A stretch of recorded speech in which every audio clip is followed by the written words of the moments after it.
تو اس میں آپ سے ایک بہت بیسک سوال پوچھنا چاہ رہا تھا کہ آپ لوگوں نے کہا کہ اسٹرانگ ہوتی جا رہی ہیں, ظاہر ان کا سورس آف پاور کیا ہے, اینڈ سیکنڈ یہ کہ جو ہمارے مدارس ہیں بیسکلی پاکستان میں آپ نے کہا 40,000 کے قریب کوئی ہمارے مدارس ہیں, تو کیا یہاں سے ریکروٹمنٹ ہوتی ہے یا ان کا کتنا رول ہے اس, ظاہر ہے ہر فورس ہے, ایک ٹی ٹی پی اگر ہے تو ایک فورس ہے, تو وہاں پہ ریکروٹمنٹ بھی تو ہوتی ہے, تو یہ کہاں سے آپ کو لگتا ہے کہ ہمارے جو مدارس ہیں وہ کتنے ریگولیٹڈ ہیں, اور یہاں سے آپ کو کیا چانسز لگتے ہیں کہ یہ اس کو مزید فیول کر رہا ہو مے بی, کیونکہ جہاں تک گلگت میں نے دیکھا ہے موسٹلی مدارس ایسے ہیں جہاں سے یہ ریز کرتی ہیں چیزیں.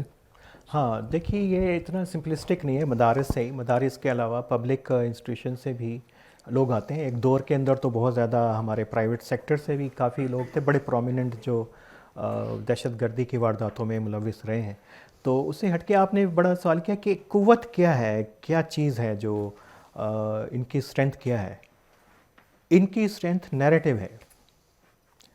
وہ نیریٹو کیا ہے؟ مثلاً کوئی بھی مذہب ہو, اس کے 5 اس کے ایلیمنٹ ہیں.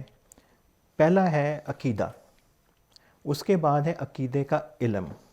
عقیدے کے علم کے بنیاد کے اوپر ہے آپ کی ریچول, رسم و رواج, عبادت کیسے کرنی ہے. اس کے بعد کی 2 سٹیجز جو ہیں خطرناک ہیں, یہاں پہ سب کا اتفاق ہے. 4تھ سٹیج جو ہے وہ ہے ایموشن. اس کو کون ایکسپلائٹ اچھا کر سکتا ہے؟ جو دعویٰ کرتا ہے کہ میرے پاس عقیدے کا اور ریچولز کا علم زیادہ ہے. اور 5واں جو ایلیمنٹ ہے کہ اس کی امپلیکیشنز, کہ وہ مذہب کا اثر کیا ہے سوسائٹی کے اوپر, کیا ہونا چاہیے. یہ 2 جو فیکٹرز ہیں نا, اس کی انٹرپریٹیشن جو ہے وہ آپ کے مذہبی اداروں کے خلاف ہے. اسی لیے ہم بار بار کہہ رہے ہیں کہ ریاست کے طاقتور ادارے ان سے ڈرتے ہیں. وہ جو 4تھ پارٹ ہے وہ ایموشنز کا, وہیں سے نیریٹو کنسٹرکٹ ہوتے ہیں. وہ فیکٹر وہاں پہ کنٹرول ہونا, ایک چیک لگنا, فلٹر لگنا ضروری ہے. وہ ریاست ابھی تک نہیں لگا سکتی, سوسائٹی تو ویسے ہی اس قابل نہیں. بہت اچھا کہا آپ نے. ایک چھٹا بھی شامل کر دیجئے اس میں, اسلحے کی کتنی فراوانی. بالکل بالکل. بہت تفصیلی اور بہت سائنٹیفک گفتگو ہو رہی ہے, اور اس میں اپنا تعارف کرائیے, نہیں تو میں کرا دوں. جی, خالد مسعود میرا نام ہے. اسلامی نظریاتی کونسل کے ممبر تھے جی, کہ چیئرمین تھے اس وقت. آپ نے آپ کی گفتگو میں بھی اور ویسے بھی خوف کا بار بار ذکر آیا. ایک تو میرا خیال ہے بہت اچھا ہوگا کہ اس کا بہتر کریٹیکل انالیسس کیا جائے. سامعین کی طرف سے جو جواب میں بات آئی اس کو تقریباً ڈسمس کیا گیا, لیکن میرا خیال ہے وہ صحیح بات کی طرف اشارہ کر رہے ہیں کہ یہ خوف ایمبیگوٹی کا نہیں ہے, پیراڈاکسز ہیں. ایمبیگوٹی تو آپ کلیئر کر سکتے ہیں, لیکن پیراڈاکسز میں آپ 50% آپ بھی اس میں شامل ہوتے ہیں. مثلاً مسلم ممالک میں جتنی نیشن سٹیٹس ہیں وہ نیشنلزم کے بغیر ہیں. بہت بڑی پیراڈاکس ہے, اور اس کو حل کرنے کی بجائے ہم نے اس کو ابھی تک ایمبیگوس جان بوجھ کے رکھا ہوا, اس کو چھوڑ نہیں رہے. اسی طرح جو آئیڈیالوجیکل نیریٹیوز ہیں ان کو کوئی بھی چھیڑنے کے لیے تیار نہیں ہے. مثلاً میں لمبی بات کیے بغیر گزارا نہیں, لیکن مثلاً جہاد کے کانسیپٹ میں ریگولر آرمی کا تصور تاریخی طور پر تاریخ اسلام میں نہیں تھا. کب آیا ریگولر آرمی؟ اور اب جہاد سے مراد ایک اس میں آ گیا کہ نان اسٹیٹ ایکٹر نہیں کر سکتے جہاد, اور دوسرے کر سکتے ہیں. دوسری طرف یہ ہے کہ ہم سب اس پہ اتفاق کرتے ہیں کہ جہاد ہونا چاہیے, صرف اس میں فرق کرتے ہیں. تو یہ سب چیزیں جب تک ہم کریٹیکل انالیسس کر کے ان پیراڈاکسز کو ایڈریس نہیں کریں گے, اس وقت تک ہم نیریٹیوز میں پھنسے رہیں گے, کوئی صحیح اپنا گول نہیں بنا سکتے. اگلی بات جو دوسری جو اصل میں یہاں کہنی چاہیے وہ یہ ہے کہ ہم اتنی ہمت نہیں رکھتے کہ ان پیراڈاکسز کو حل کرنے کی کوشش کریں. اس کی وجہ کہ سب سے پہلے ان پیراڈاکس کی طرف سر سید نے توجہ دلائی. سر سید کو اپنے زمانے میں